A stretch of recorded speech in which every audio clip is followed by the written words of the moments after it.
Hidup damai pasti didambakan oleh siapapun. Hidup yang terbebas dari kekerasan dan penindasan. Tapi bagaimana jadinya jika masih ada orang yang dirasuki nafsu untuk menindas dan membunuh manusia lain? Berbeda suku bangsa atau agama tidak menghalangi kita untuk berbuat baik dan bahu-membahu membangun kemakmuran dan kesejahteraan. Karena prinsip toleransi adalah kemanusiaan. Tapi bagaimana jadinya jika masih ada orang yang menggadaikan agamanya demi sebuah toleransi? Padahal bagimu agamamu, bagiku agamaku. Inilah prinsip dalam Islam. Perjuangan untuk menegakkan kebenaran seperti yang dilakukan oleh para nabi pasti dihadang oleh setan, baik dari kalangan manusia maupun bangsa jin. Merekalah musuh yang nyata. Dan perlawanan mereka akan berlangsung hingga akhir zaman. Dengan berbagai cara mereka berusaha memadamkan cahaya Islam. Siapakah musuh Islam sesungguhnya? Dan bagaimanakah akhir pertarungan antara hak dan batil ini?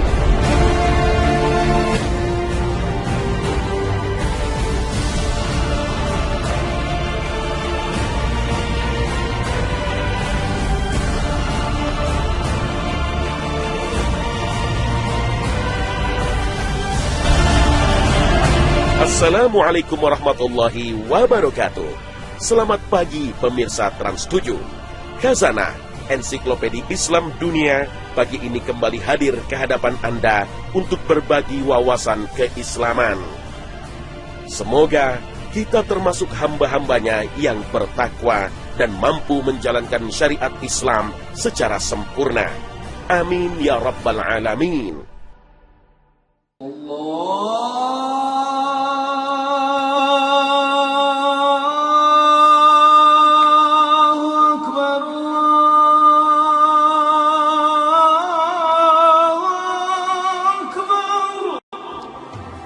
Misi semua nabi yang diutus ke muka bumi mengajarkan tauhid, yaitu mengajak umat manusia untuk menyembah satu Tuhan dan tidak menyekutukannya.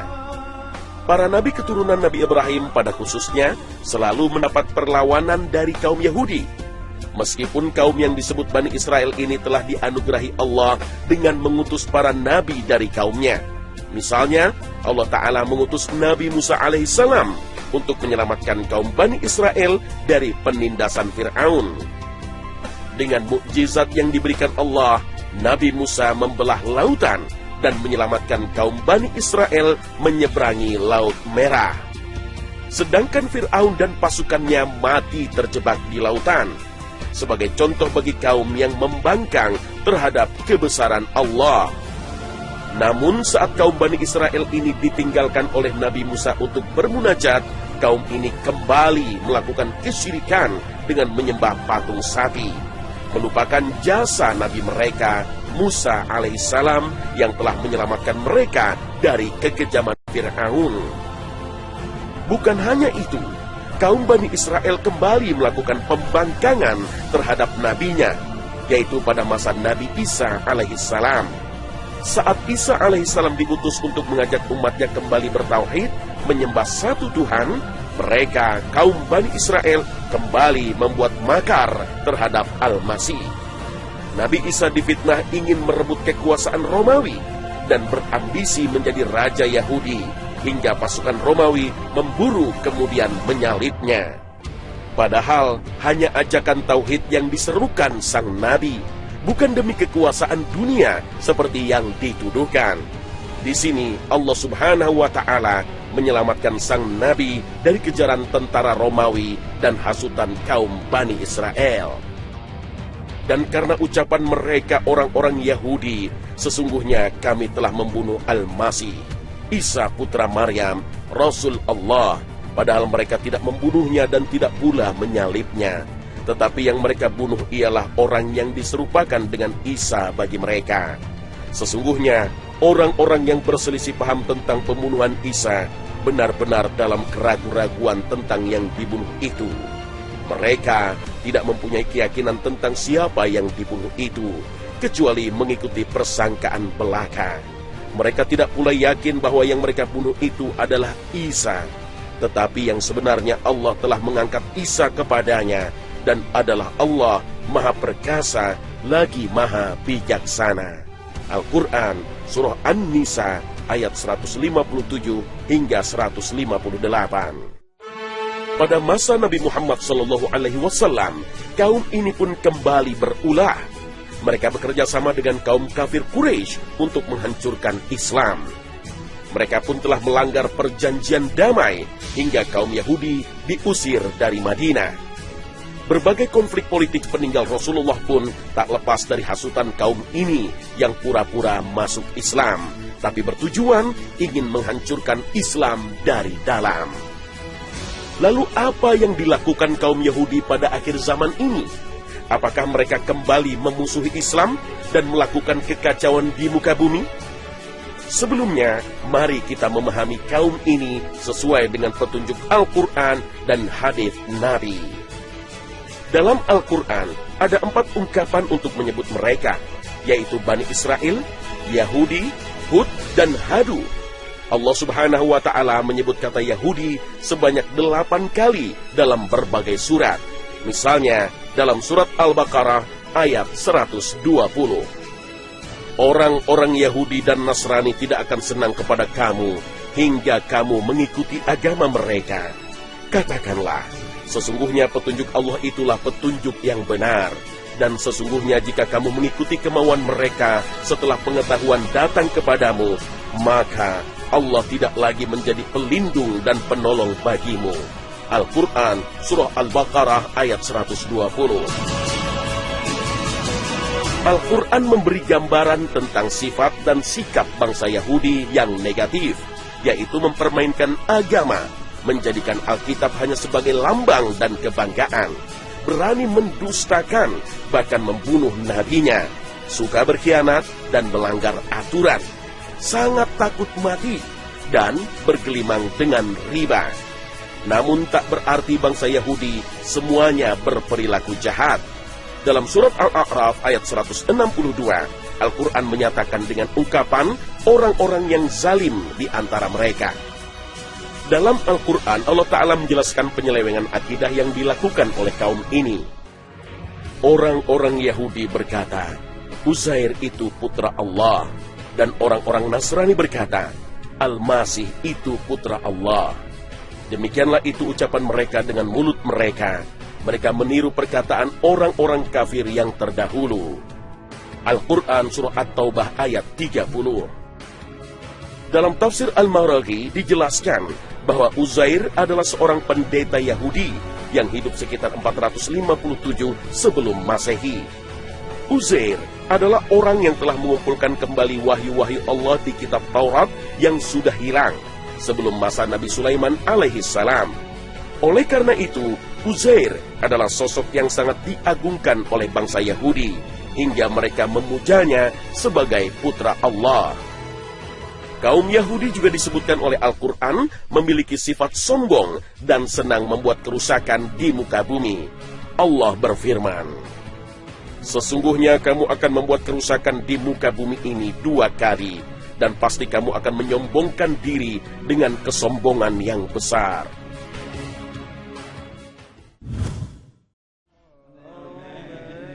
Yahudi tidak sekedar sebuah bangsa, juga sebuah agama. Agama bangsa Yahudi sering dianggap sebagai agama samawi, karena berdasarkan wahyu Allah, yaitu kitab suci Taurat yang diturunkan kepada Nabi Musa alaihissalam. Padahal begitu banyak ajaran Nabi Musa yang mereka langgar. Sejarah bangsa Yahudi di Palestina bermula dari hijrahnya Nabi Ibrahim alaihissalam pada tahun 1900 sebelum Masehi, bersama pengikutnya dari Babilonia ke Kanaan, yang sekarang disebut Palestina, untuk menghindari tekanan dari Raja Namrus. Namun, jauh sebelum kedatangan Nabi Ibrahim yang disebut bangsa Ibrani, kawasan ini sudah dihuni oleh bangsa Kanaan, Umuriyah, dan Filistin.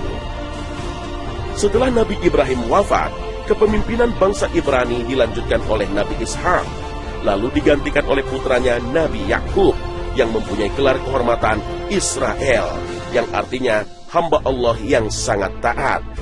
Nabi Yakub memiliki 12 orang putra, yaitu Ruben, Simeon, Lewi, Yehuda, Zebulon, Isakar, dan Gad, Asher, Naftali, Yusuf, dan Benyamin. Dari Lewi lahirlah keturunan yang menjadi nabi, yaitu Nabi Musa, Nabi Harun, Ilyas, dan Ilyasa.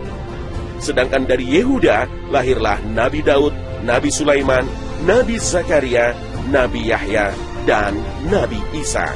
Sedangkan dari Benyamin lahir Nabi Yunus alaihissalam. Dari putra-putra Nabi Yakub inilah cikal bakal lahirnya istilah Bani Israel yang menetap di Palestina.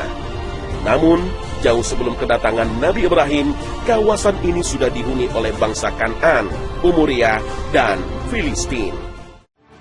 Setelah Nabi Yusuf alaihissalam menjadi menteri pembendaharaan negara di Mesir, semua anak cucu Nabi Yakub hijrah ke Mesir. Dari seluruh putra Yakub ini, yang paling banyak keturunannya adalah Yahuda. Karena itulah, bangsa ini disebut pula Yahudi. Di Mesir, kaum ini begitu dihormati dan diperlakukan dengan baik oleh Fir'aun, Raja Mesir. Namun berabad-abad kemudian, setelah Nabi Yusuf wafat, pada saat kekuasaan Thutmosis, kaum Bani Israel ini ditindas dan dijadikan budak, maka Allah mengutus Nabi Musa dan Nabi Harun untuk berdakwah kepada Fir'aun dan menyelamatkan bangsa Israel yang sebagian mereka masih mempertahankan agama Tauhid. Setelah selamat dari kejaran Fir'aun, Nabi Musa mengajak kaumnya menuju tanah suci Yerusalem untuk menaklukkan bangsa Kan'an yang saat itu menjadi penyembah berhala. Namun, mereka menolak perintah Nabi Musa disebabkan oleh rasa takut, seperti yang Allah sebutkan dalam Al-Quran. Mereka berkata, "Hai Musa, kami sekali-kali tidak akan memasukinya selama-lamanya, selagi mereka ada di dalamnya. Karena itu pergilah kamu bersama Tuhanmu, dan berperanglah kamu berdua. Sesungguhnya kami hanya duduk menanti di sini saja." Al-Quran, Surah Al-Ma'idah, ayat 24. Atas pembangkangan ini, Allah menghukum mereka dengan mengharamkan atas mereka tanah yang dijanjikan dan menjadikan mereka tersesat di gurun Sinai yang gersang selama 40 tahun. Setelah Nabi Musa wafat, kepemimpinan Bani Israel dilanjutkan oleh Elizar, kemudian diganti oleh Yusa. Pada masa Yusa inilah kaum Bani Israel berhasil mengalahkan bangsa Kan'an dan Filistin yang menyembah berhala. Raja pertama Bani Israel adalah Talut, kemudian dilanjutkan oleh Nabi Daud alaihissalam. Setelah wafat, kemudian digantikan oleh putranya, yaitu Nabi Sulaiman alaihissalam. Pada masa inilah dibangun tempat peribadatan di Baitul Maqdis yang disebut oleh kaum Yahudi dengan Haikal Sulaiman. Sepeninggal Nabi Sulaiman, kerajaan Israel terpecah menjadi kerajaan-kerajaan kecil, di antaranya kerajaan Sumeria dan kerajaan Yahuda. Kerajaan Sumeria hancur setelah diserbu Raja Sargeus dari Yunani, dan kerajaan Yahuda yang berada di Yerusalem takluk setelah diserang Raja Nebukadnezar dari Babilonia, dan kuil Sulaiman pun turut dihancurkan. Bangsa Yahudi ditawan dan digiring ke Babilonia. Sebagian yang selamat melarikan diri ke berbagai penjuru dunia. Sejak itulah para rabi Yahudi selalu meyakinkan kaumnya sebagai bangsa pilihan Tuhan, dan kelak tanah yang dijanjikan Tuhan akan dikembalikan pada mereka. Setelah Islam menguasai Yerusalem pada masa Khalifah Umar bin Khattab, kaum Yahudi kembali mendapat kebebasan untuk beribadah. Mereka hidup berdampingan secara damai dengan kaum Nasrani dan umat Islam. Sosok Dajjal selalu diingatkan oleh para nabi. Rasulullah SAW bersabda, "Aku memperingatkan kalian untuk melawan Dajjal, dan tidak ada nabi yang tidak memperingatkan umatnya untuk melawannya. Tapi aku mengatakan sesuatu yang belum pernah diungkapkan oleh para nabi sebelumku.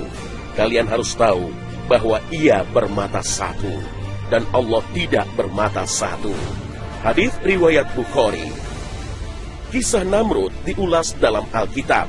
yang jejaknya akan kembali muncul pada akhir zaman.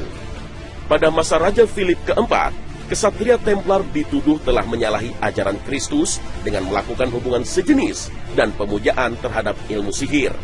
Kemudian mereka ditangkap dan dieksekusi pada hari Jumat 13 Oktober 1307. Sehingga dikenal dalam sejarah Eropa sebagai Black Friday. Karena itu, sebagian orang mengkait-kaitkan angka 13 dengan angka sial dan mengkaitkan dengan hari Jumat Friday the 13th sebagai hari yang menakutkan. Pengikut kelompok rahasia ini tergabung dalam gerakan Freemasonry. Mereka mempelajari ajaran rahasia Kabbalah, ilmu kuno sihir kaum Yahudi. Kabbalah dalam bahasa Ibrani artinya menerima doktrin. Seperti keyakinan paganisme yang berasal dari keyakinan Mesir kuno bahwa Tuhan menjelma dalam bentuk materi atau berhala. Tuhan Esa yang tak terlukiskan dan tak terpahami yang disebut Ein Sof menjelma dalam banyak Tuhan benda yang disebut Sephiroth. David Livingstone, sejarawan asal Kanada yang masuk Islam pada tahun 1992, mengatakan Tuhan Kabbalah adalah Lucifer, yang merupakan mitologi pagan kuno.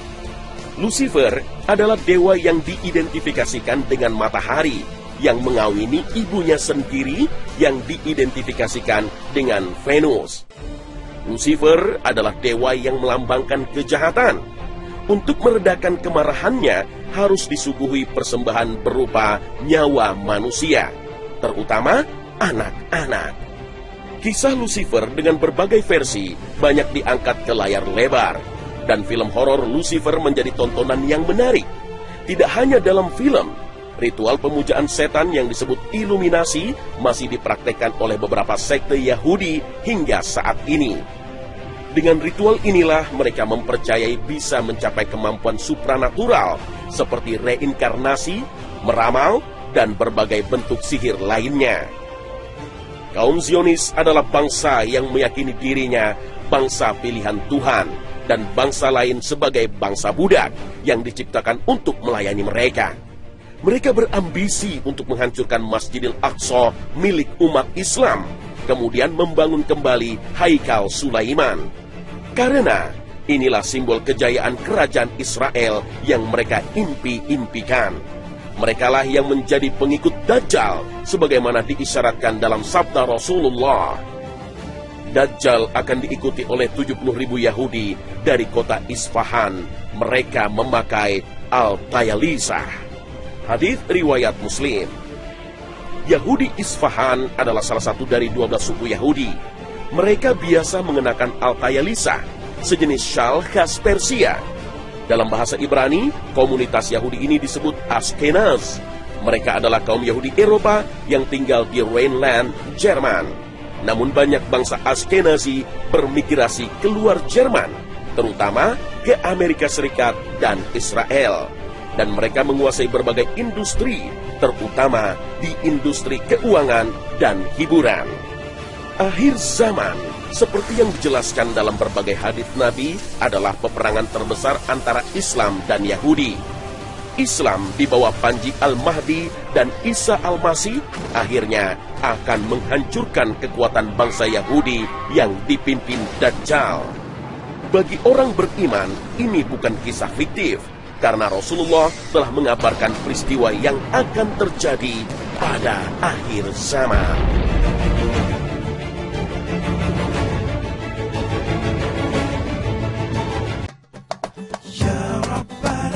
Pemirsa Khazanah, semoga kisah Yahudi ini menjadi pelajaran berharga dan dapat meningkatkan keimanan kita, serta menjadi panduan untuk menjalani hidup di akhir zaman. Wabillahi taufik wal hidayah. Wassalamualaikum warahmatullahi wabarakatuh.